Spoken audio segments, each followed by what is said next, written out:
Good afternoon, everyone. So, before starting today's lecture, let's revise the previous lecture. In the previous lecture, we discussed how to calculate expected return when they have not given the possible returns and they have given the stock price. So we have solved one problem on that.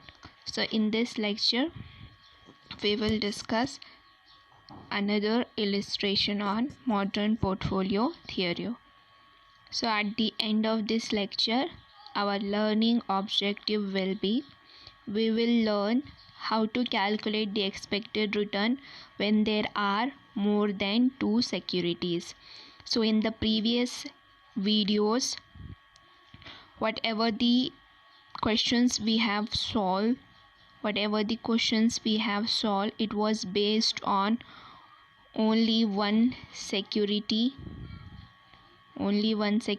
and its possible returns were given and the probabilities were given. But in this video we will learn when they have given more than two securities in one problem only, one question only. If they have given more than two securities,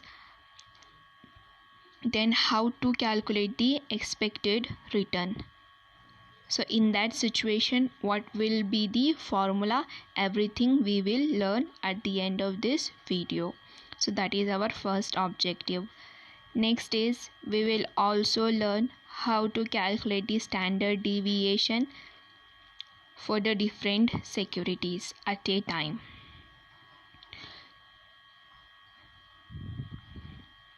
Next, we will prove the concept of diversification given by Harry Markowitz.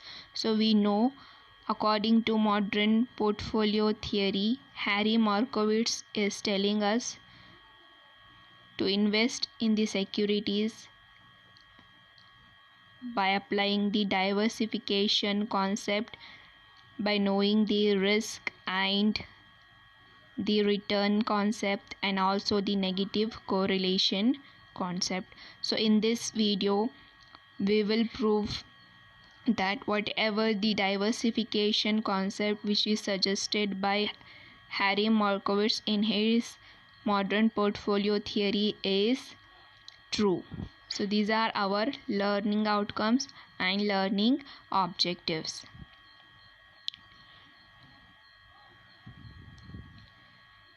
So here today we are discussing about expected return and standard deviation when two securities or two investments are given and separately their returns are also given.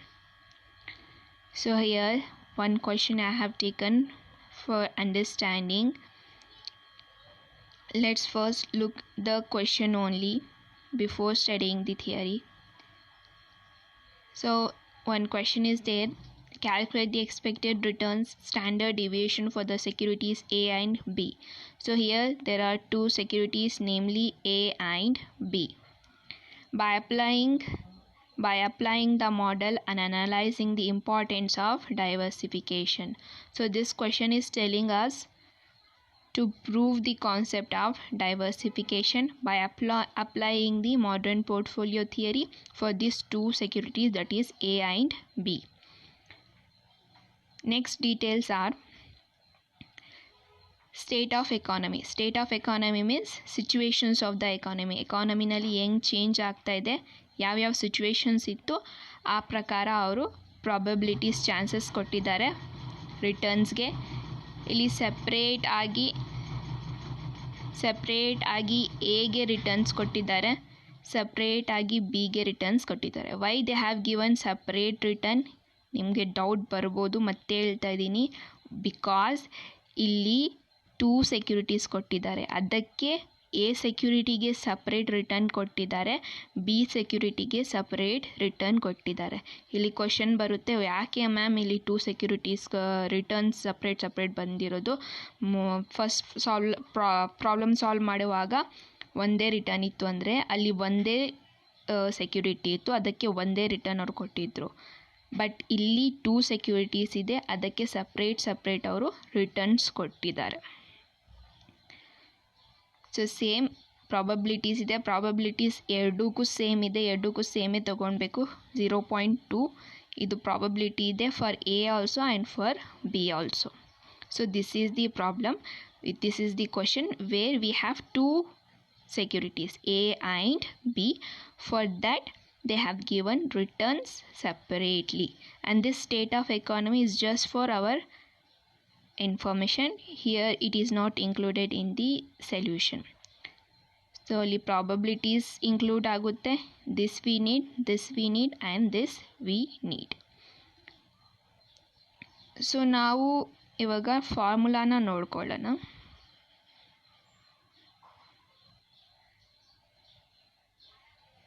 So previously, as they have given only one security, ಅಲ್ಲಿ expected return calculate ಮಾಡೋಕ್ಕೆ formula was expected return, that is x bar or r bar equals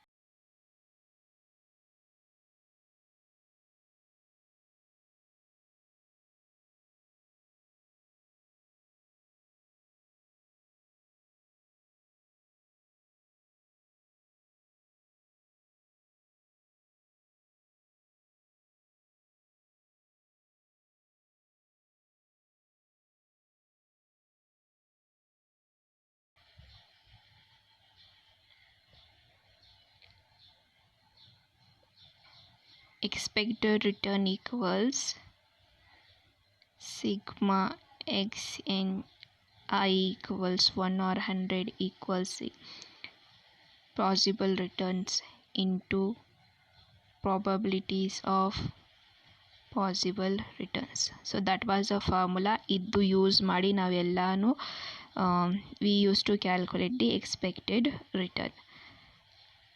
Here the formula has changed, as I told you in that doubt clearing session, that if there are more than 2 securities ಇದ್ದರೆ expected ರಿಟರ್ನ್ಗೆ ಫಾರ್ಮುಲಾನು change ಆಗುತ್ತೆ. ನಿಮಗೆ ಕ್ವಶನ್ನಲ್ಲಿ ಒಂದೇ security ಕೊಟ್ಟಿದ್ದಾರೆ ಅಂದರೆ ನಾವು ಹೇಗೆ ಆ previous ಪ್ರಾಬ್ಲಮ್ನಲ್ಲಿ formula ಇತ್ತು ಆ ಯೂಸ್ ಮಾಡಿ ನೀವು ಎಕ್ಸ್ಪೆಕ್ಟೆಡ್ ರಿಟರ್ನ್ನ ಕ್ಯಾಲ್ಕುಲೇಟ್ ಮಾಡಬೇಕು.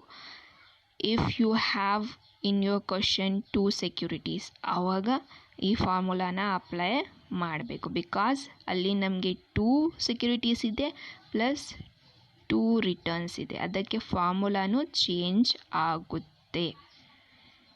ಸೊ ಇಲ್ಲಿ ಫಾರ್ಮುಲಾ ನೋಡಿ, ER, that is expected return, equals P1 into R1 plus P2 into R2, P3 into R3, P4 into R4. ಹೀಗೆ ಇದು ಎಕ್ಸ್ಟೆಂಡ್ ಆಗ್ತಾ ಇರುತ್ತೆ. ಇದು ಹೆಂಗೆ ಎಕ್ಸ್ಟೆಂಡ್ ಆಗ್ತಾ ಇರುತ್ತೆ ಅಂದರೆ, ಇಲ್ಲಿ ನೋಡಿ ಪ್ರಾಬ್ಲಮ್ನಲ್ಲಿ ನಮಗೆ ಸಿಚುವೇಶನ್ಸ್ ಎಷ್ಟು ಕೊಟ್ಟಿದ್ದಾರೆ, 5 ಸಿಚುವೇಶನ್ಸ್ ಕೊಟ್ಟಿದ್ದಾರೆ. ಸೊ 5 ಸಿಚುವೇಶನ್ಸ್ ಅಂದರೆ ಪ್ರಾಬಬಿಲಿಟೀಸು 5 ಇದೆ, ರಿಟರ್ನ್ಸು ಎಷ್ಟಿದೆ, 5 ಇದೆ. 1 2 3 4 ಆ್ಯಂಡ್ 5, 1 2 3 4 ಆ್ಯಂಡ್ 5. ಸೊ ಇಲ್ಲಿ 5 ಸಿಚುವೇಶನ್ಗೆ 5 ಪ್ರಾಬಬಿಲಿಟೀಸ್ ಇದೆ, 5 ರಿಟರ್ನ್ಸ್ ಇದೆ. ಸೊ ಪ್ರಾಬ್ಲಮ್ನಲ್ಲಿ ನೋಡಬೇಕು ಎಷ್ಟು ಸಿಚುವೇಶನ್ಸ್ ಕೊಟ್ಟಿದ್ದಾರೆ, ಎಷ್ಟು ರಿಟರ್ನ್ಸ್ ಕೊಟ್ಟಿದ್ದಾರೆ, ಎಷ್ಟು ಪ್ರಾಬಬಿಲಿಟೀಸ್ ಕೊಟ್ಟಿದ್ದಾರೆ. ಆ ಪ್ರಕಾರ ಈ ಫಾರ್ಮುಲಾ ಎಕ್ಸ್ಟೆಂಡ್ ಆಗ್ತಾ ಇರುತ್ತೆ. ಸೊ ಇಲ್ಲಿ ಇವಾಗ ಸದ್ಯಕ್ಕೆ ತೊಗೊಂಡಿರೋ ಪ್ರಾಬ್ಲಮ್ನಲ್ಲಿ P5 ಇದೆ, 5 ಪಾಸಿಬಿಲಿಟೀಸ್ ಇದೆ, ಪ್ಲಸ್ ಎಷ್ಟಿದೆ, 5 ರಿಟರ್ನ್ಸ್ ಇದೆ. ಸೊ P5 ಇಂಟು R5 ಇಷ್ಟು ನಮ್ಮದು ಫಾರ್ಮುಲಾ ಆಗಿದೆ. ಸಪೋಸ್ ಇಲ್ಲಿ ಏನಾದರೂ 6 ಸಿಚುವೇಶನ್ಸ್ ಕೊಟ್ಟು ಇಲ್ಲಿ ಪ್ರಾಬಬಿಲಿಟೀಸ್, ಇಲ್ಲಿ ರಿಟರ್ನ್ಸ್ ಕೊಟ್ಟಿದ್ದರೆ ಅದು P6 ಇಂಟು R6ಗೆ ಎಕ್ಸ್ಟೆಂಡ್ ಆಗ್ತಾಯಿತ್ತು. ಅದಿತ್ತ 7, 8, 9 ಈ ಥರ ಕೊಟ್ಟಿದ್ದರೆ ನೀವು ಎಷ್ಟು ಸಿಚುವೇಶನ್ಸ್ ಕೊಟ್ಟಿದ್ದಾರೆ ಅಷ್ಟು ಎಕ್ಸ್ಟೆಂಡ್ ಮಾಡ್ತಾ ಹೋಗಬೇಕು. ಸೊ ಇಲ್ಲಿ RPN ಇಂಟು RN. ಸೊ ಎಷ್ಟು ನಿಮಗೆ ಪ್ರಾಬ್ಲಮ್ನಲ್ಲಿ ಕೊಡ್ತಾರೆ ಅಷ್ಟು ಎಕ್ಸ್ಟೆಂಡ್ ಮಾಡಬೇಕು. ಸೊ ವೇರ್ ಇದು P ಅಂದರೆ ಏನಂದರೆ ಪ್ರಾಬಬಿಲಿಟಿ. P ಅಂದರೆ probability. This one P represents here the probabilities. Next R ಅಂದರೆ ಇಲ್ಲಿ ರಿಟರ್ನ್ಸ್. ಯಾವ ರಿಟರ್ನ್ಸ್ ಅಂದರೆ this one.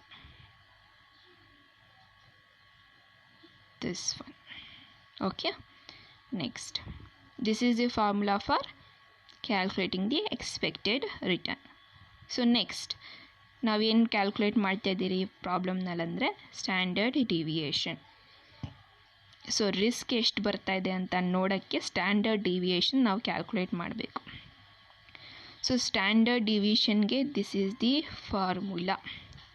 So standard deviation equals root of P1 within bracket R1 minus EA whole square P2 R2 EA whole square. ಅದೇ ರೀತಿ ಎಷ್ಟು investments ಇದೆ, ಇಲ್ಲಿ ಎಷ್ಟು ಇನ್ವೆಸ್ಟ್ಮೆಂಟ್ಸ್ ಇತ್ತು ಅದೇ ರೀತಿ ಎಕ್ಸ್ಟೆಂಡ್ ಆಯ್ತಲ್ಲ, ಸೇಮ್ ಇಲ್ಲೂ ಅದೇ ರೀತಿ ಎಕ್ಸ್ಟೆಂಡ್ ಆಗುತ್ತೆ.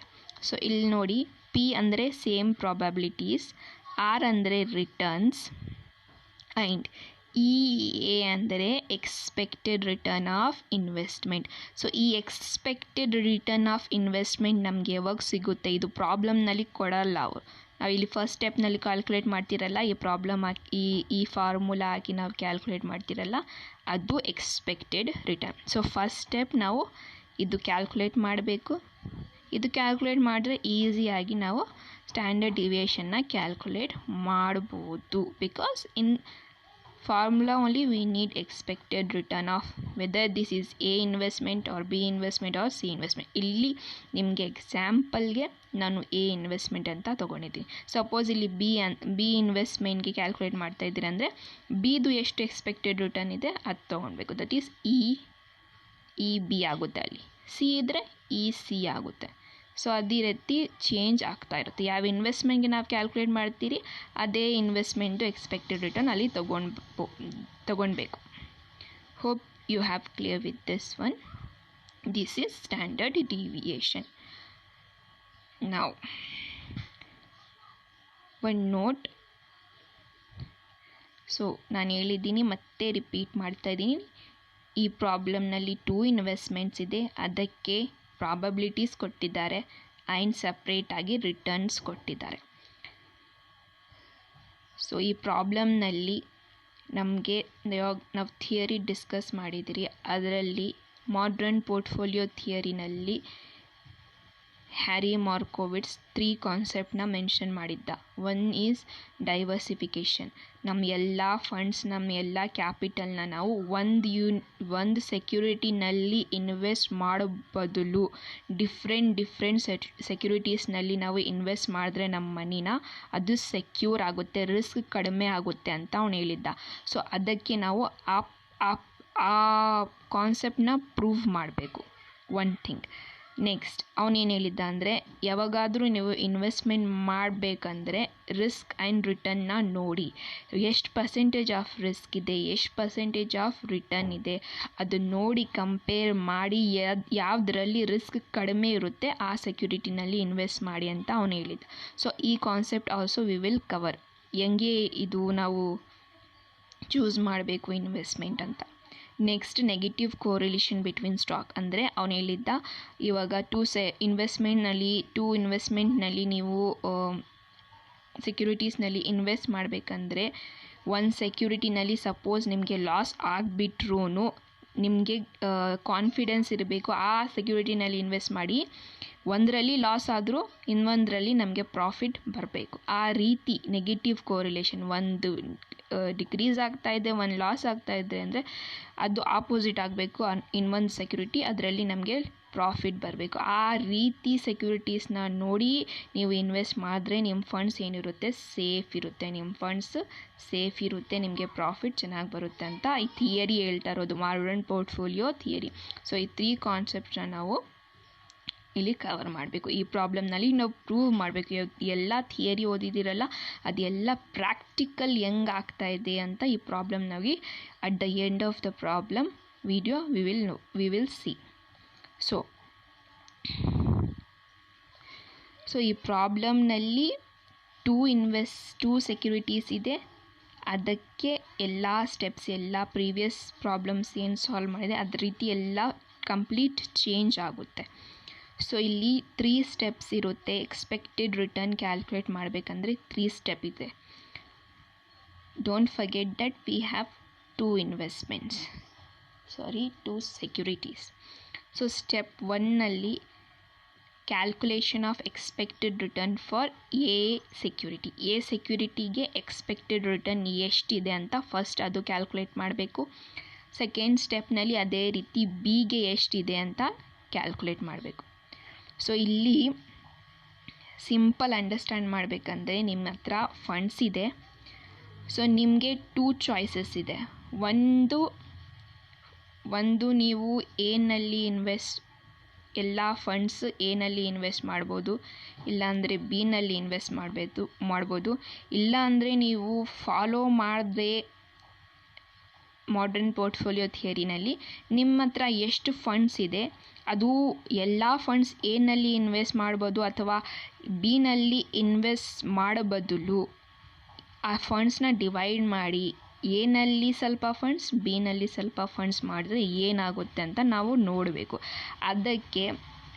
ಅದು ನೋಡೋಕ್ಕೆ ಇದರಲ್ಲಿ ಎಕ್ಸ್ಪೆಕ್ಟೆಡ್ ರಿಟರ್ನ್ ಎನಲ್ಲಿ ಇನ್ವೆಸ್ಟ್ ನಾನು ಮಾಡ್ತಾಯಿದ್ದೀನಿ ಅಂದರೆ ಎಷ್ಟು ನನಗೆ ರಿಟರ್ನ್ ಸಿಗುತ್ತೆ, ಬಿನಲ್ಲಿ ಮಾಡ್ತಾಯಿದ್ದೀನಿ ಅಂದರೆ ಎಷ್ಟು ರಿಟರ್ನ್ ನನಗೆ ಸಿಗುತ್ತೆ ಅದು ಫಸ್ಟ್ ನೋಡಬೇಕು.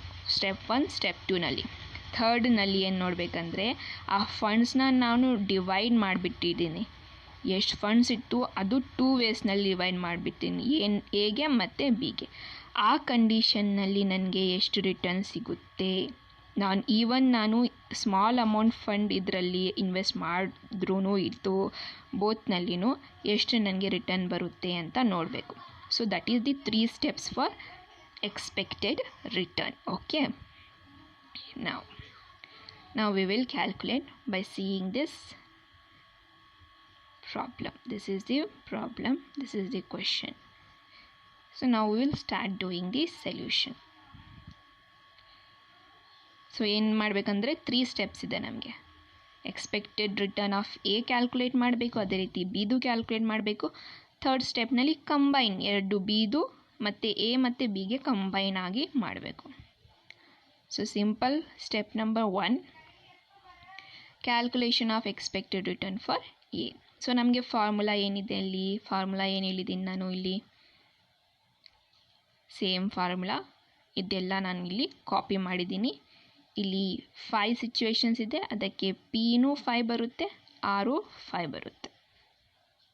ಸೊ ಇಲ್ಲಿ ಫಾರ್ಮುಲಾನ ಕಾಪಿ ಮಾಡಿದ್ದೀನಿ, same formula. So E R equals P1 into R1, this is plus sign, P2 into R2, P3 into R3, P4 into R4, P5 into R5. Simple formula, you can easily remember this. So ಇವಾಗ ಯಾವ ಇನ್ವೆಸ್ಟ್ಮೆಂಟ್ನ calculate ಮಾಡ್ತಾ ಇದ್ದೀರಿ, A ಅಲ್ವಾ. So A ಸೆಕ್ಯೂರಿಟಿಗೆ expected return of A E. So P1 ಇಲ್ಲಿ ಯಾವುದು, P1 ಅಂದರೆ this. P ಅಂದರೆ ಏನು, ಪ್ರಾಬಬಿಲಿಟೀಸ್ ಅಲ್ಲ. ಸೊ P1 ಎಲ್ಲನೂ ಏನಿದೆ, ಸೇಮೇ ಇದೆ. So this is P1, this is P2, this is P3, this is P4 and this is P5. So ಇದೆಲ್ಲ ಏನು ನಮಗೆ ಪ್ರಾಬಬಿಲಿಟೀಸ್. ಸೊ ಆರ್ ಅಂದರೆ ಏನು, ರಿಟರ್ನ್ಸ್ ಅಲ್ಲ. ಸೊ ಫಸ್ಟ್ ನಾವು ಹೇಗೆ ಕ್ಯಾಲ್ಕುಲೇಟ್ ಮಾಡ್ತಾ ಇದ್ದೀರಿ. So R1 is 15%, R2 is -5%, R3 is 5%, R4 is 35%, R5 is 25%. So these 2 terms we need here. P andre probability, R andre returns. So ಇಲ್ಲಿ ನೋಡಿ, first P1 ಅಂದರೆ ಏನು, ಪ್ರಾಬಬಿಲಿಟಿ ಎಷ್ಟಿದೆ ಅಲ್ಲಿ 0.2.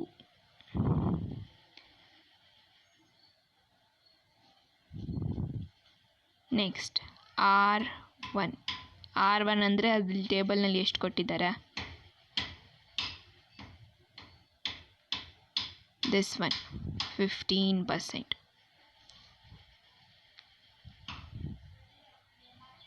15.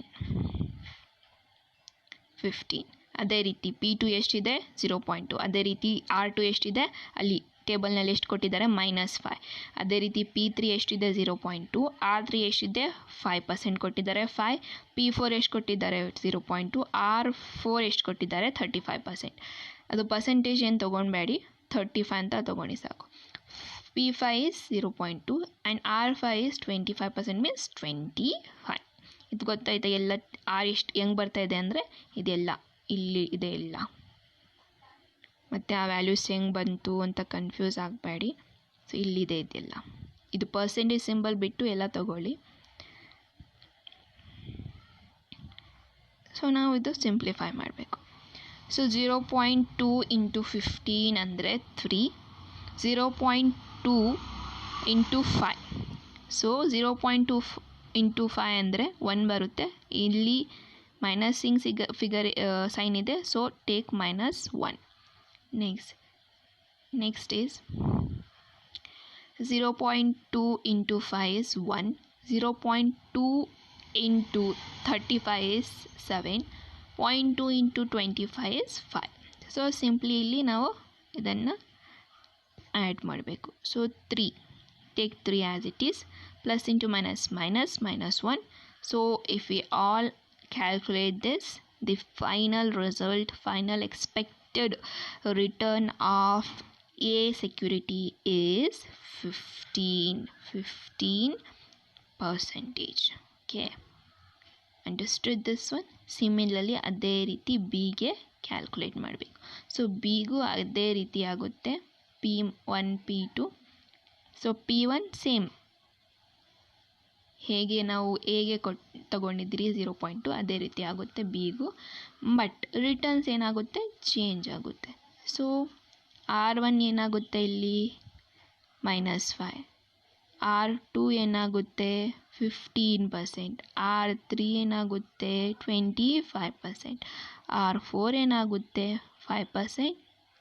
and R5 last will be 35%.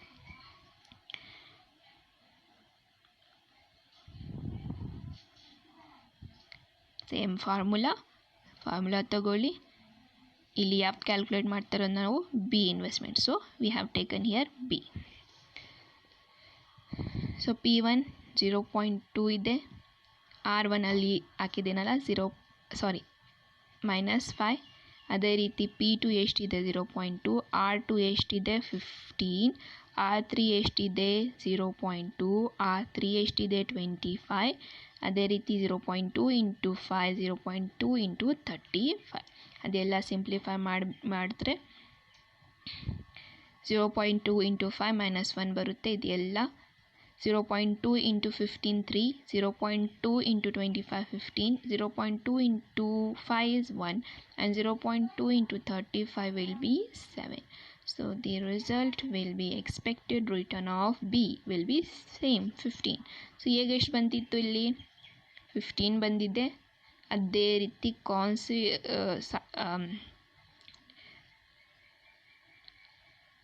ಅದೇ ರೀತಿ same ಕೇಸ್ನಲ್ಲಿ ಇಲ್ಲೂ ಏನು ಬಂದಿದೆ 15 ಬಂದಿದೆ. ದಿಸ್ ಇಸ್ ಫಾರ್ಚುನೇಟ್ಲಿ ಬಂದಿದೆ. ಇದು ಎಲ್ಲ ಬೋತ್ ಸೆಕ್ಯೂರಿಟೀಸ್ಗೆ ಸೇಮ್ ಎಕ್ಸ್ಪೆಕ್ಟೆಡ್ ರಿಟರ್ನ್ ಬರಬೇಕು ಅಂತ ಏನೂ ಇಲ್ಲ. ಈ ಪ್ರಾಬ್ಲಮ್ನಲ್ಲಿ ಹಂಗೆ ಬಂದುಬಿಟ್ಟಿರೋದು, ಹಂಗೇನಿಲ್ಲ ಸೇಮ್ ಆನ್ಸರ್ ಬರಬೇಕು ಆವಾಗಲೇ ನಮ್ಮದು ಆನ್ಸರ್ ರೈಟ್ ಆಗುತ್ತೆ ಅಂತ ಏನಿಲ್ಲ. ಸೊ ಫಾರ್ಚುನೇಟ್ಲಾಗಿ ಇದು ಬಂದುಬಿಟ್ಟಿರೋದು. ಸೊ ನೆಕ್ಸ್ಟ್ ಸ್ಟೆಪ್ 3 ನಾನು ಏನು ಹೇಳಿದೆ, ಕಂಬೈನ್ ಆಗಿ ನೋಡಬೇಕು. ಸೊ ಇಲ್ಲಿ ಏನಂದರೆ, if your whole funds are invested in security A ಆವಾಗ ಎಷ್ಟು ಬರುತ್ತೆ ನಿಮಗೆ 15% ರಿಟರ್ನ್ ಬರ್ತಾ ಇದೆ. ನೆಕ್ಸ್ಟ್ ಸಿಚುವೇಷನಲ್ಲಿ ಬಿನಲ್ಲಿ ಮಾಡಿದ್ರೂ ನೀವು ಎಲ್ಲ ಫಂಡ್ಸ್ ಅದರಲ್ಲೇ ಒಂದು ಇನ್ವೆಸ್ಟ್ಮೆಂಟ್ನಲ್ಲೇ ನೀವು ಮಾಡ್ತಾಯಿದ್ರೂ 15% ಬರುತ್ತೆ ನಿಮಗೆ. ಸೊ ಇವಾಗ ನೋಡಬೇಕು ಎಲ್ಲ ಅಮೌಂಟ್ ಸಪೋಸ್ 1 lakh ಇತ್ತು ನಿಮ್ಮ ಹತ್ರ. ಈ 1 lakhನ ನೀವು ಹ್ಯಾರಿ ಮಾರ್ಕೋವಿಟ್ಸ್ ರೂಲ್ ಫಾಲೋ ಮಾಡಿ ಥಿಯರಿ ನೋಡಿ ನೀವು 50Aಗೆ 50Bಗೆ ಮಾಡ್ತಾ ಇದ್ದೀರಾ ಅಂದರೆ ಸೊ ಈ ರೂಲ್ನ ನೀವು ಅಪ್ಲೈ ಮಾಡಿದ್ರೆ ನಿಮಗೆ ಎಷ್ಟು ಪರ್ಸೆಂಟೇಜ್ ಆಫ್ ಎಕ್ಸ್ಪೆಕ್ಟೆಡ್ ರಿಟರ್ನ್ ಸಿಗುತ್ತೆ if you are going for diversification. ಆ ಸಿಚುವೇಷನ್ನಲ್ಲಿ ಎಕ್ಸ್ಪೆಕ್ಟೆಡ್ ರಿಟರ್ನ್ ಏನಾಗುತ್ತೆ. ಅಬೌಟ್ 2 ಸಿಚುವೇಷನ್ಸ್ನಲ್ಲಿ ನೀವು ಡೈವರ್ಸಿಫೈ ಮಾಡ್ತಾ ಇಲ್ಲ ಅಮೌಂಟ್, ಎಷ್ಟು ಅಮೌಂಟ್ ಇದೆ ಅದೆಲ್ಲ ನೀವು ಫಸ್ಟ್ ಸಿಚುವೇಷನಲ್ಲಿ ಎಗೆ ಇನ್ವೆಸ್ಟ್ ಮಾಡಿಬಿಟ್ಟಿದ್ದೀರಾ, ಸೆಕೆಂಡ್ನಲ್ಲಿ ನೀವು ಬಿಗೆ ನೋಡ್ತಾ ಇದ್ದೀರಾ. ಸೊ ಇವಾಗ ಆ ಫಂಡ್ಸ್ನ ನೀವು ಡಿವೈಡ್ ಮಾಡಿದ್ರೆ ಏನಾಗುತ್ತೆ ಅಂತ. ಸೊ ಇಲ್ಲಿ ನೋಡಿ ಸೇಮ್ ಫಾರ್ಮುಲಾ ಆಗುತ್ತೆ, but here A and B will come. So ಒಂದು ಕನ್ಫ್ಯೂಷನ್ ಬರುತ್ತೆ. ಸೊ ಇಲ್ಲಾಂದರೆ ನಾವು ಆ ಸೆಕ್ಯೂರಿಟೀಸ್ದು ರಿಟರ್ನ್ಸ್ನ ತೊಗೊಂಡ್ಬಿಟ್ರಿ. ಸೊ ಬಿಗೆ ಕ್ಯಾಲ್ಕುಲೇಟ್ ಮಾಡಿದ್ರೆ ಬಿ ರಿಟರ್ನ್ಸ್ ಆಫ್ ಬಿ ತೊಗೊಂಡ್ರಿ, ಹೀಗೆ ಕ್ಯಾಲ್ಕುಲೇಟ್ ಮಾಡಿದ್ರೆ ರಿಟರ್ನ್ಸ್ ಆಫ್ ಎ ತೊಗೊಂಡ್ರಿ. ಇವಾಗ ಕಂಬೈನ್ ಮಾಡ್ತಾಯಿದ್ದೀರಿ, ಇದೆಲ್ಲ ಕಂಬೈನ್ ಮಾಡಿದ್ರೆ ಒಂದೇ ಸರಿ ಕ್ಯಾಲ್ಕುಲೇಟ್ ಮಾಡಬೇಕಂದ್ರೆ ಇದು ತೊಗೊಳ್ಬೇಕಾ ಕನ್ಫ್ಯೂಷನ್ ಅಲ್ವಾ. ಸೊ ಅದಕ್ಕೆ ಒಂದು ಸಿಂಪಲ್ ವರ್ಕಿಂಗ್ ನೋಟ್ ಇದೆ ಇಲ್ಲಿ. ಸೊ ಸ್ಟ್ಯಾಟ್ಸ್ನಲ್ಲಿ ಯಾವಾಗ ನಾವು ಕಂಟಿನ್ಯೂಸ್ ಸೀರೀಸ್ನ ಕ್ಯಾಲ್ಕುಲೇಟ್ ಮಾಡ್ತಾಯಿದ್ರು, ಜ್ಞಾಪಕ ಇರ್ಬೋದು ನಿಮಗೆ, ಈ ಥರ ಕ್ಲಾಸಸ್ ಬಂದರೆ 0, 10, 10 to 20 ಸೊ ಫ್ರೀಕ್ವೆನ್ಸಿ ಇರ್ತಾಯಿತ್ತು. ಸೊ ಈಗ ನಾವು ಏನು ಮಾಡ್ತಾಯಿದ್ರಿ ಕಂಟಿನ್ಯೂಸ್ ಸೀರೀಸ್ನಲ್ಲಿ ಮಿಡ್ ಪಾಯಿಂಟ್ ಕ್ಯಾಲ್ಕುಲೇಟ್ ಮಾಡ್ತಾಯಿದ್ರಲ್ಲ, 0 + 10 / 2 5 is the ಮಿಡ್ ಪಾಯಿಂಟ್. ಅದೇ ರೀತಿ ಈ ರಿಟರ್ನ್ಸ್ಗೂ ಇಲ್ಲಿ in case of combine calculate ಮಾಡಬೇಕಂದ್ರೆ ರಿಟರ್ನ್ಸ್ಗೂ ಅದೇ ರೀತಿ ಸೇಮ್ ಪ್ರೊಸೀಜರ್ನ ಕ್ಯಾಲ್ಕುಲೇಟ್ ಮಾಡಬೇಕು. ಸೊ ಆವಾಗ ನಮಗೆ ಒಂದು ರಿಟರ್ನ್ ಸಿಗುತ್ತೆ. ಮಿಡ್ ಪಾಯಿಂಟ್ ಕ್ಯಾಲ್ಕುಲೇಟ್ ಮಾಡಿಬಿಟ್ರೆ ನಮಗೆ ರಿಟರ್ನ್ಸ್ ಈಸಿಯಾಗಿ ಸಿಗೋಗ್ಬಿಡುತ್ತೆ, ಕನ್ಫ್ಯೂಷನ್ ಇರಲ್ಲ ಇದು ತೊಗೊಳ್ಬೇಕಾ ಅಂತ. ಸೊ ಅದು ನೋಡಿ ಫಸ್ಟ್ ಅದನ್ನು ಮಾಡಿ ಆಮೇಲೆ ಫಾರ್ಮುಲಾ ಹಾಕಿ ಮಾಡಬೇಕು. ಸೊ ಆರ್ ವ್ಯಾಲ್ಯೂ ಹೆಂಗೆ ಕ್ಯಾಲ್ಕುಲೇಟ್ ಮಾಡಬೇಕು ಥರ್ಡ್ ಸ್ಟೆಪ್ನಲ್ಲಿ ಅಂದರೆ ಬೋತ್ ದಿ ಸೆಕ್ಯೂರಿಟೀಸ್ ನಾವು ಆ್ಯಡ್ ಮಾಡಿ A return plus B return divided by 2. Simply ಇಲ್ಲಿ ಮಿಡ್ ವ್ಯಾಲ್ಯೂ ನಾವು ಕ್ಯಾಲ್ಕುಲೇಟ್ ಮಾಡಿ mid value of the returns. So ಫಸ್ಟ್ನಲ್ಲಿ ನೋಡಿ, ಫಸ್ಟ್ನಲ್ಲಿ ರಿಟರ್ನ್ ಎಷ್ಟಿದೆ 15 ಇದೆ, ಸೆಕೆಂಡ್ನಲ್ಲಿ -5 ಇದೆ. So A plus B divided by 2 ಅಂದರೆ 15 ಪ್ಲಸ್ ಇಲ್ಲಿ ಏನಿದೆ ಮೈನಸ್ ಏನಿದೆ -5 divided by 2.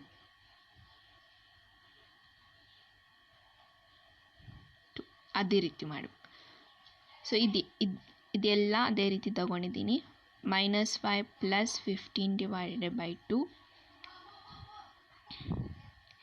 Same 5 + 25 divided by 2 ಅದೇ ರೀತಿ 35 + 5 ಡಿವೈಡೆಡ್ ಬೈ 2 ಅದೇ ರೀತಿ 25 35 ಡಿವೈಡೆಡ್ ಬೈ 2.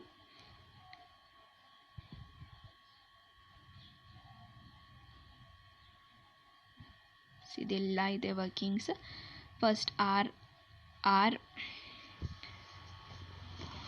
ಎ ಇನ್ವೆಸ್ಟ್ಮೆಂಟ್ನಲ್ಲಿ R1 ಎಷ್ಟಿದೆ 15 ಇದೆ, ಬಿ ಇನ್ವೆಸ್ಟ್ಮೆಂಟ್ನಲ್ಲಿ R1 ಎಷ್ಟಿದೆ -5 ಇದೆ. So 15 plus into minus will be there. So 15 - 5 10 divided by 2 will be 5%. So this is R1 here. So third ಮೆಥಡ್ನಲ್ಲಿ ಮಿಡ್ ವ್ಯಾಲ್ಯೂ ತೊಗೊಳ್ಬೇಕು ರಿಟರ್ನ್ಸ್ದು. ಇಲ್ಲಿ R1 will be 5%. The video is going a bit long. Video long ಇದೆ ಅಂತ ನೋಡೋದು ಬೇಡ ಅಂತ ಅಂದ್ಕೊಳ್ಬೇಡಿ. ನಾನು ಡೀಟೇಲಾಗಿ ಕಾಮಾಗಿ ಎಕ್ಸ್ಪ್ಲೇನ್ ಮಾಡ್ತಾಯಿದ್ದೀನಿ, ನಿಮ್ಗೆ ಅರ್ಥ ಆಗಬೇಕು ಆ ರೀತಿ. ಇಲ್ಲಾಂದರೆ ನಾನು ಫಾಸ್ಟಾಗಿ ಹೇಳ್ತಾ ಇದ್ದೆ. ಸೊ ಎ ಆರ್ ಟು ಎಷ್ಟಿದೆ -5, ಬಿ ಆರ್ ಟು ಎಷ್ಟಿದೆ 15. So -5 + 15 is 10. 10/2 will be 5%.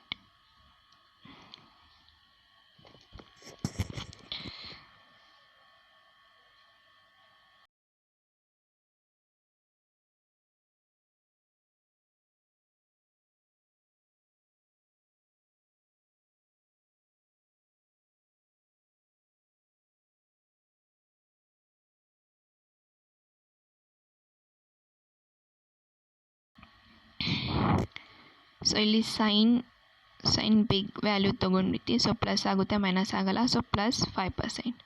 Next 5 + 25 is 30. 30 / 2 = 15. This is R3. 35 + 5 40. 40/2 is 20. This is R4. Next last, that is 25 / 30 is 70. 70 / 2 is 30%. This is R5. So ಇವಾಗ ನಮಗೆ ಎಲ್ಲ ವ್ಯಾಲ್ಯೂಸ್ ಸಿಗಿದೆ, ಆರ್ದು ಎಲ್ಲ values ಇದೆ. R1 5 ಇದೆ, R1 5 ಇದೆ, R2 5 ಇದೆ, R3 15 ಇದೆ, R4 ಎಷ್ಟಿದೆ 20 ಇದೆ, R5 ಎಷ್ಟಿದೆ 30 ಇದೆ. ಸೊ ಇವಾಗ ಸೇಮ್ ಫಾರ್ಮುಲಾ ಏನು ಚೇಂಜ್ ಆಗಲ್ಲ, ಬರೀ ಇದು ಚೇಂಜ್ ಆಗುತ್ತೆ, A and B. So simple formula ಹೆಂಗಿತ್ತು ಅದೇ ರೀತಿ, P1 × R1, P2 × R2, P3 × R3, P4 × R4 + P5 × R5. So Pಗೆ ಏನು ಪ್ರಾಬ್ಲಮ್ ಆಗಲ್ಲ, because probability is 0.2.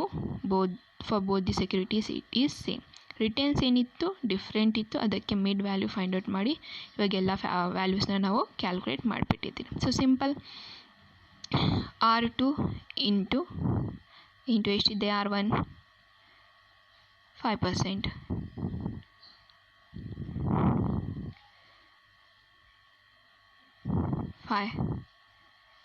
P2 × R2 5 ಇದೆ, R2 ಎಷ್ಟಿದೆ ಇಲ್ಲಿ ನೋಡಿ ಎಷ್ಟಿದೆ 5, R3 ಎಷ್ಟಿದೆ 15 ಇದೆ.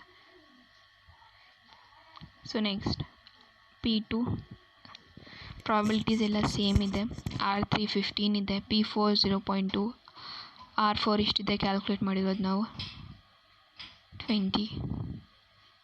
So take 20 here, plus last R5 ಎಷ್ಟಿದೆ 30. ಸೊ 0.2 × 30 ಎಲ್ಲ ಸಿಂಪ್ಲಿಫೈ ಮಾಡಿದ್ರೆ ರಿಟರ್ನ್ಸ್ ಬರ್ತಾ ಇದೆ 15. ಸೊ ಇಲ್ಲಿ ಏನು ನೋಡಿದ್ರೆ ಏನಲ್ಲಿ ಇನ್ವೆಸ್ಟ್ ಮಾಡಿದ್ರೂ 15% ನಿಮಗೆ ರಿಟರ್ನ್ ಬರ್ತಾಯಿದೆ. ಓಕೆ, ಬಿನಲ್ಲಿ ಮಾಡಿದ್ದೀರಾ ಎ ಬೇಡ ಅಂತ, ಅದರಲ್ಲೂ 15 ಬರ್ತಾಯಿದೆ. ಥರ್ಡ್ ಸಿಚುವೇಶನ್, ಯಾಕೆ ರಿಸ್ಕ್ ತೊಗೊಳ್ಬೇಕು, ಎರಡಕ್ಕೂ ಡಿವೈಡ್ ಮಾಡಿ ಫಂಡ್ಸ್ನ ಹಾಕಿದ್ರೂ ಏನು ಬರ್ತಾಯಿದೆ 15 ಬರ್ತಾಯಿದೆ. ಸೊ ರಿಟರ್ನ್ಸ್ ಏನಿದೆ ನಿಮಗೆ, ರಿಟರ್ನ್ಸ್ ಎನಲ್ಲಿನೂ 15 ಇದೆ, ಬಿಗೂ 15 ಇದೆ, ಎ ಬಿಗೆ ಮಾಡಿದ್ರೂ 15 ಇದೆ. ಸೊ ರಿಟರ್ನ್ ಆಯಿತು. ಸೊ ಇವಾಗ ರಿಸ್ಕ್ನ ಕ್ಯಾಲ್ಕುಲೇಟ್ ಮಾಡಬೇಕು.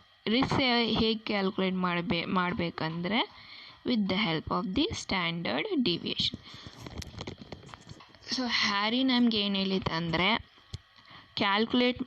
ಇನ್ವೆಸ್ಟ್ಮೆಂಟ್ ಚೂಸ್ ಮಾಡಬೇಕಂದ್ರೆ ರಿಸ್ಕ್ ಮತ್ತು ರಿಟರ್ನ್ನ ನೋಡಿ ಅಂತ. ಸೊ ಫಸ್ಟ್ ಇಲ್ಲಿ ನಾವು ರಿಟರ್ನ್ಸ್ ಎಲ್ಲ ನೋಡಿಬಿಟ್ಟಿದ್ವಿ. ರಿಟರ್ನ್ಸ್ ಏನಿದೆ 3 ಸಿಚುವೇಷನ್ನಲ್ಲೂ it is same. So next ನಾವೇನು ನೋಡಬೇಕಂದ್ರೆ ರಿಸ್ಕ್ ಎಷ್ಟಿದ್ದಪ್ಪ. ಸೊ ರಿಟರ್ನ್ಸು ಸೇಮ್ ಇದೆ, ರಿಸ್ಕ್ ಏನಾದರೂ ಕಡಿಮೆ ಆಗುತ್ತಾ ಅದು ನೋಡಬೇಕು. ರಿಸ್ಕ್ ಕಡಿಮೆ ಆಗುತ್ತಾ ಇಲ್ವಾ ಅಂತ ನೋಡಬೇಕು. ಸೊ ನೋಡಬೇಕು ಅಂದರೆ ಸ್ಟ್ಯಾಂಡರ್ಡ್ ಡಿವಿಯೇಷನ್ನ ಯೂಸ್ ಮಾಡಬೇಕು. Sorry, I forgot root. This is the root. So standard deviation ಗೆ ಫಾರ್ಮುಲಾ ಇದೆ. So this is the formula. So root of P1 × R1 - EA. This is expected return of A. So ಇಲ್ಲಿ ಹೇಗೆ calculate ಮಾಡ್ತಾ ಇದ್ದೀರಾ ಅಂದರೆ ಇದು expected return ತೊಗೊಂಡ್ಬೇಕು. Expected return ಯಾವುದು ಅಂದರೆ ಇಲ್ಲಿ ಇದೆಲ್ಲ ಕ್ಯಾಲ್ಕುಲೇಟ್ ಮಾಡಿದ್ದೀರಲ್ಲ ಫಸ್ಟ್ ಸ್ಟೆಪ್ನಲ್ಲಿ ನಾವು ದಿಸ್ ಒನ್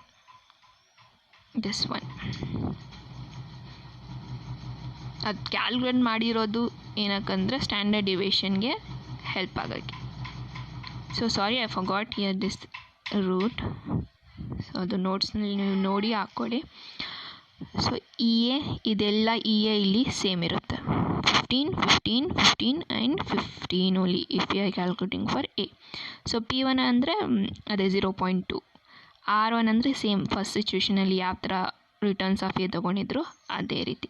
ಸೊ ಇಲ್ಲಿ P ಅಂದರೆ ಪ್ರಾಬಬಿಲಿಟೀಸ್, R ಅಂದರೆ ರಿಟರ್ನ್ ಆ್ಯಂಡ್ ಎ ಅಂದರೆ expected return of investment A. So ಇಲ್ಲಿ ನಿಮ್ಮ ಕನ್ಫ್ಯೂಷನ್ ಕ್ಲಿಯರ್ ಆಗೋಕ್ಕೆ ನಾನು ನೋಟು ಕೊಟ್ಟಿದ್ದೀನಿ, ನಿಮಗೆ ನೋಟ್ಸ್ನಲ್ಲಿ ಹೆಲ್ಪ್ ಆಗುತ್ತೆ, ಅದೆಲ್ಲ ಬರ್ಕೊಳ್ಳಿ. ಸೊ ಸಪ್ರೇಟಾಗಿ ಯಾವ ಥರ ನಾವು ಎಕ್ಸ್ಪೆಕ್ಟೆಡ್ ರಿಟರ್ನ್ಗೆ 3 ಸ್ಟೆಪ್ಸ್ ಇತ್ತು. ಎಗೆ ಎಕ್ಸ್ಪೆಕ್ಟೆಡ್ ರಿಟರ್ನ್ ಕ್ಯಾಲ್ಕುಲೇಟ್ ಮಾಡಿದ್ರಿ, ಬಿಗೆ ಮಾಡಿದ್ರಿ, ಆಮೇಲೆ ಬಿಗೆ ಮಾಡಿದ್ರಿ. ಸೊ ಅದೇ ರೀತಿ ಇಲ್ಲೂ ಸ್ಟ್ಯಾಂಡರ್ಡ್ ಡಿವಿಯೇಷನ್ಗೂ ಅದೇ ರೀತಿ ಸಪ್ರೇಟಾಗಿ ಮಾಡಬೇಕು. So first standard deviation for A ಮಾಡಬೇಕು, ಸ್ಟ್ಯಾಂಡರ್ಡ್ ಡಿವಿಯೇಷನ್ ಫಾರ್ ಬಿ ಮಾಡಬೇಕು, ಆಮೇಲೆ standard deviation for A and B ಮಾಡಬೇಕು. ಸೊ ಸ್ಟೆಪ್ 1 ನೋಡಿ, ಇಲ್ಲಿ ಡೈರೆಕ್ಟಾಗಿ ಸ್ಟೆಪ್ 1 ತಗೊಂಡು calculation of S D for A investment. So step 1 this is. So formula ಇಲ್ಲಿ ಏನಿದೆ ಫಾರ್ಮುಲಾ ಅದು ಕಾಪಿ ಮಾಡ್ಕೊಳ್ಳಿ. So formula A, standard deviation for A equals root of P1 within bracket R1 minus EA whole square plus P2 R2 minus EA whole square, P3 R3 minus EA whole square. ಅದೇ ರೀತಿ ಎಷ್ಟು investments ಇದೆ, ಎಷ್ಟು probabilities ಇದೆ ಅಷ್ಟು extend ಆಗ್ತಾ ಇರುತ್ತೆ ಅಂತ ಹೇಳಿದ್ದೀನಿ. ಸೊ 5 ಪ್ರಾಬಬಿಲಿಟೀಸ್ ಇದೆ, 5 ರಿಟರ್ನ್ಸ್ ಇದೆ, ಸೊ 5ಗೆ ಎಂಡ್ ಆಗ್ತಾ ಇದೆ. ಸೊ ಇಲ್ಲಿ ಪ್ರಾಬಬಿಲಿಟಿ ಸೇಮ್ ಇದೆ 0.2, ಎಲ್ಲರಿಗೂ ಸೇಮ್ ಇದೆ 0.2. R1 ಇಲ್ಲಿ ಸಪ್ರೇಟ್ ಆಗಿ ತೊಗೊಳ್ಬೇಕಂದ್ರೆ ಹೀಗೆ ಎಕ್ಸ್ಪೆಕ್ಟೆಡ್ ರಿಟರ್ನ್ ಆಫ್ ಎ ಹೆಂಗೆ ಕ್ಯಾಲ್ಕುಲೇಟ್ ಮಾಡೋಕ್ಕೆ ನಾವು ತೊಗೊಂಡ್ರಿ ಅದೇ ರೀತಿ ತೊಗೊಳ್ಬೇಕು. ಇದು ರಿಟರ್ನ್ಸ್ ಎಲ್ಲ ಸಪ್ರೇಟಾಗಿ ಕ್ಯಾಲ್ಕುಲೇಟ್ ಮಾಡ್ತಾಯಿದ್ರಿ ಅಂದರೆ ಹೇಗೆ ಅದೇ ರಿಟರ್ನ್ಸ್ ಎದೇ ತೊಗೊಳ್ಬೇಕು. ಬಿಗೆ ಕ್ಯಾಲ್ಕುಲೇಟ್ ಮಾಡ್ತಾ ಇದ್ದೀರಿ ಅಂದರೆ ಬಿ ತೊಗೊಳ್ಬೇಕು. ಸೊ ಇಲ್ಲಿ ನಾವು ಫಸ್ಟ್ ಎಗೆ ಕ್ಯಾಲ್ಕುಲೇಟ್ ಮಾಡ್ತಾ ಇರೋದಲ್ಲ. So this is A.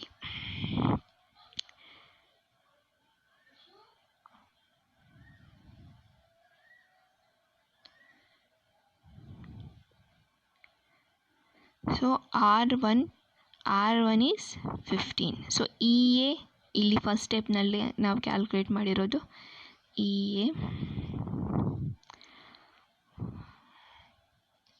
ಎಷ್ಟಿದೆ ಅಂದರೆ expected return of A security is 15. So EA is 15. So EA is 15.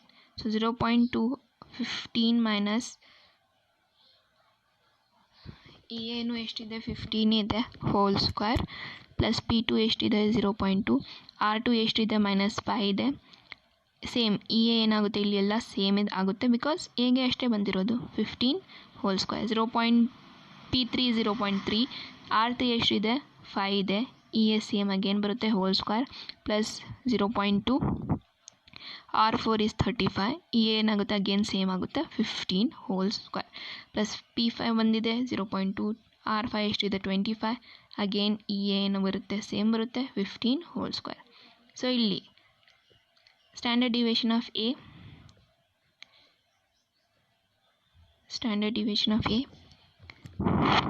15 minus 15 is 0 whole square plus minus 5 minus 15 is minus 20 whole square.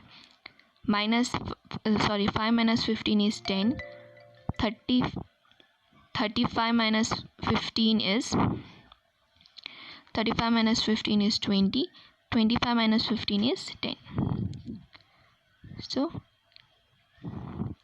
ಝೀರೋಗೆ ಏನು ಮಾಡಿದ್ರೂ ಝೀರೋ ಆಗುತ್ತೆ, ಸೊ ಝೀರೋ. ಸೊ 0.2 ಹಾಗೆ ತಗೊಳ್ಳಿ. -20 into -20 ಏನಾಗುತ್ತೆ, minus minus sign cancel ಆಗುತ್ತೆ. So it will be 400. So ಹಾಗಾದರೂ ತಗೊಳ್ಳಿ, ಇಲ್ಲಾಂದರೆ -400 ತಗೊಳ್ಳಿ, ಮತ್ತು ಇಲ್ಲಿ ಪ್ಲಸ್ಸೇ ಆಗುತ್ತೆ ಅದು. So 10 into 10 is 100, 20 into 20 is 400, 10 into 10 is 100. So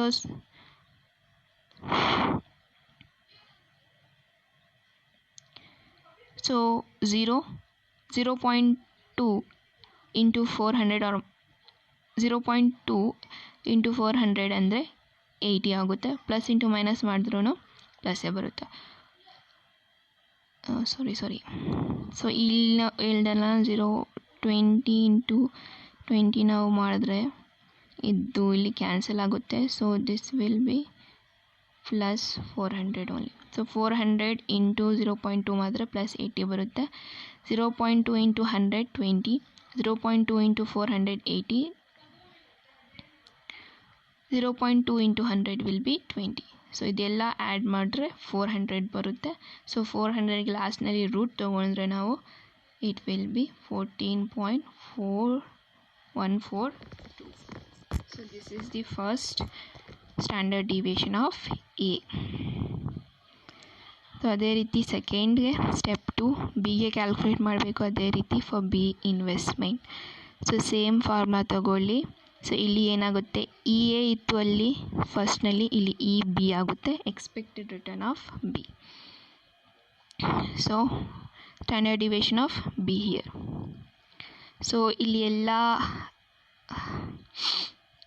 returns of ಬಿನೇ ತೊಗೊಳ್ಬೇಕು. ರಿಟರ್ನ್ಸ್ ಆಫ್ ಬಿ ಇದೆಲ್ಲ ಇಲ್ಲಿ ಸಿಂಗಲ್ ಆಗಿ ತೊಗೊಳ್ತಾ ಇರೋದಲ್ಲ, ಅದಕ್ಕೆ.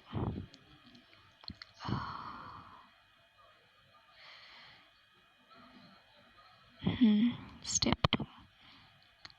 ಸೊ 0.2 R1 ಅಲ್ಲಿ ಬಿನಲ್ಲಿ ಎಷ್ಟು ರಿಟರ್ನ್ಸ್ ಇದೆ, ಫಸ್ಟ್ ವ್ಯಾಲ್ಯೂ ಇರೋದು -5. E be expected return of B ಇಲ್ಲಿ ಕ್ಯಾಲ್ಕುಲೇಟ್ ಮಾಡಿದ್ರಲ್ಲ, ಎಷ್ಟಿತ್ತು, ಅದೂ ಎಷ್ಟಿತ್ತು 15 ಬಂದಿತ್ತು. ಇದು 15.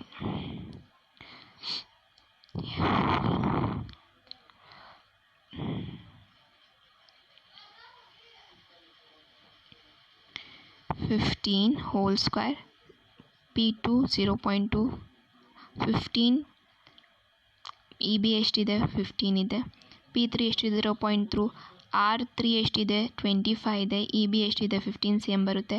R4 ಎಷ್ಟಿದೆ 5 ಇದೆ, ಇ ಬಿ ಎಷ್ಟಿದೆ 15.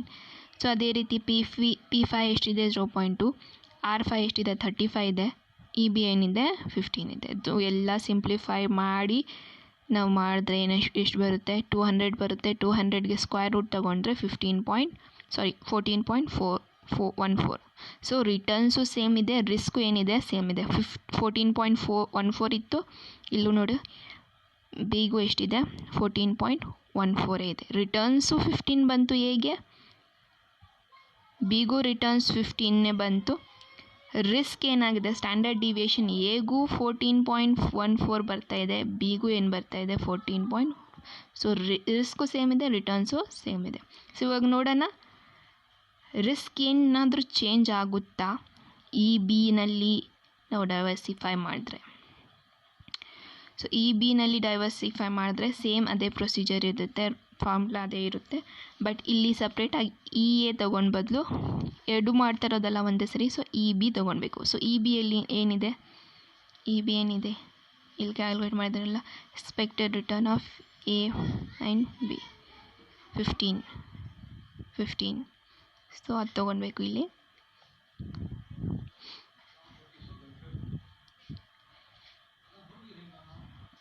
So E B whole square ಇದೆ.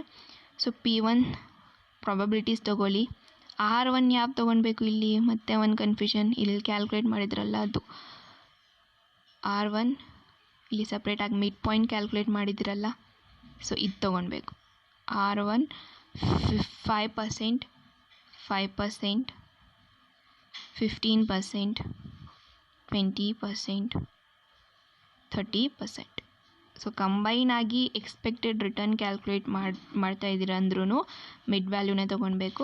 ಕಂಬೈನ್ ಆಗಿ ಸ್ಟ್ಯಾಂಡರ್ಡ್ ಡಿವಿಯೇಷನ್ ಕ್ಯಾಲ್ಕುಲೇಟ್ ಮಾಡ್ತಾ ಇದ್ದೀರಾ ಅಂದ್ರೂ ಮಿಡ್ ವ್ಯಾಲ್ಯೂ ತೊಗೊಳ್ಬೇಕು. So R1 is 5 and EB is 15. R2 is 5, EB is 15. R3 is 15, EB is also 15. R4 is 20 and EB is 15. R5 is 30 and EB is 15. So ಇದೆಲ್ಲ calculate ಮಾಡಿದ್ರೆ 90 ಬರುತ್ತೆ. 90ಗೆ square root is 9.84. So ನಾವು look at this table showing risk and return. So return ಏನಿತ್ತು, ಎಗೆ 15 ಇತ್ತು, ಬಿಗೂ 15 ಇತ್ತು. A B diversify ಮಾಡಿದ್ರೂ 15% of return ಸಿಗ್ತಾಯಿತ್ತು. ಇವಾಗ ನೋಡಿ ಟ್ವಿಸ್ಟ್ ಏನಂದರೆ ರಿಸ್ಕ್ ಏನಾಗ್ತಾ ಇದೆ, ಎಗೆ 14.4 ಇತ್ತು, ಬಿಗೂ 14.4 ಇತ್ತು. But here change the amazing results. ಹ್ಯಾರಿ ಏನಿಲ್ದ ಡೈವರ್ಸಿಫೈ ಮಾಡಿ ನಿಮ್ಮ ಅಮೌಂಟ್ನ ರಿಸ್ಕ್ ಕಡಿಮೆ ಆಗುತ್ತೆ ಅವನು ಹೇಳಿದ್ದು ಇಲ್ಲಿ ಪ್ರೂವ್ ಆಗ್ತಾಯಿದೆ. ಇಲ್ಲಿ ನೋಡಿ, ನಾವು ಡೈವರ್ಸಿಫೈ ಮಾಡಿದ್ರಿ, ಅಮೌಂಟ್ ಹಾಫ್ ಡಿವೈಡ್ ಮಾಡಿ ಎನಲ್ಲಿ ಹಾಫ್ ಇನ್ವೆಸ್ಟ್ ಮಾಡಿದ್ದೀರಿ, ಬಿನಲ್ಲಿ ಹಾಫ್ ಇನ್ವೆಸ್ಟ್ ಮಾಡಿದ್ದೀರಿ. ರಿಟರ್ನ್ಸ್ ಏನಾಗ್ತಾಯಿದೆ, ನಮಗೆ ಏನು ಲಾಸ್ ಆಗ್ತಾಯಿಲ್ಲ. ಇಲ್ಲಿ ಒಂದು ಇನ್ವೆಸ್ಟ್ಮೆಂಟ್ನಲ್ಲಿ ಮಾಡಿದ್ರೂ ನಮಗೆ 15 ಸಿಗ್ತಾಯಿತ್ತು, ಬಿನಲ್ಲಿ ಮಾಡ್ತಾಯಿದ್ರು 15 ಸಿಗ್ತಾಯಿತ್ತು, ಎ ಬಿ ಮಾಡ್ತಾಯಿದ್ರು 15 ಸಿಗ್ತಾಯಿದೆ. But here the change is 9.48% ನಮಗೆ ರಿಸ್ಕ್ ಇದೆ. ಇದು ಇಲ್ಲಿ ಕಡಿಮೆ ರಿಸ್ಕ್ ಇದೆ, ಇಲ್ಲಿ ಏನಿದೆ ಜಾಸ್ತಿ ರಿಸ್ಕ್ ಇದೆ. ಸೊ ಅವ್ನು ಹೇಳಿದ್ದೇನೆ ಆಯಿತು, ಇಲ್ಲಿ ಪ್ರೂವ್ ಆಯಿತು. So conclusion here, after analysing the investment portfolio, A and B will manage to give the same returns ಅಂದರೆ 15% ಕೊಡ್ತಾ ಇದ್ದಾರೆ. But the risk component decreases drastically if the diversification is made. So ಇಲ್ಲಿ ಏನಾಗ್ತಾ ಇದೆ, diversify ಮಾಡಿದ್ರೆ ನಿಮ್ಮ ಅಮೌಂಟ್ನ divide ಮಾಡಿ ನೀವು 2 ಇನ್ವೆಸ್ಟ್ಮೆಂಟ್ಸ್ನಲ್ಲಿ ನೀವು ಮಾಡಿದ್ರೆ ಡ್ರಾಸ್ಟಿಕಲಿ ನಿಮ್ಮ ರಿಸ್ಕ್ ಏನಾಗ್ತಾ ಇದೆ, ಕಡಿಮೆ ಆಗ್ತಾ ಇದೆ. ಇಲ್ಲಿ 14% ಆಫ್ ರಿಸ್ಕ್ ಇತ್ತು. ಯಾವಾಗ ನೀವು ಡೈವರ್ಸಿಫೈ ಮಾಡಿ ನಿಮ್ಮ ಅಮೌಂಟ್ನ ಇನ್ವೆಸ್ಟ್ ಮಾಡಿದ್ರು ಅವಾಗ ಏನಾಯಿತು, 9% risk.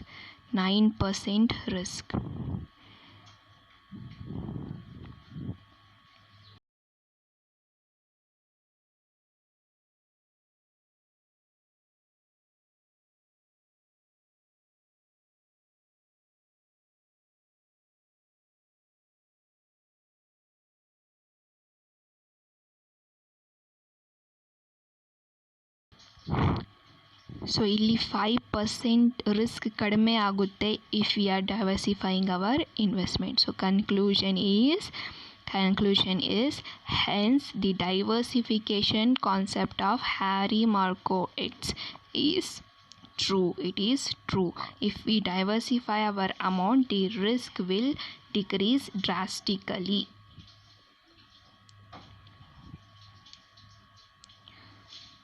So if you have any doubts, you can ask me. That's all for today's video. Okay, thank you.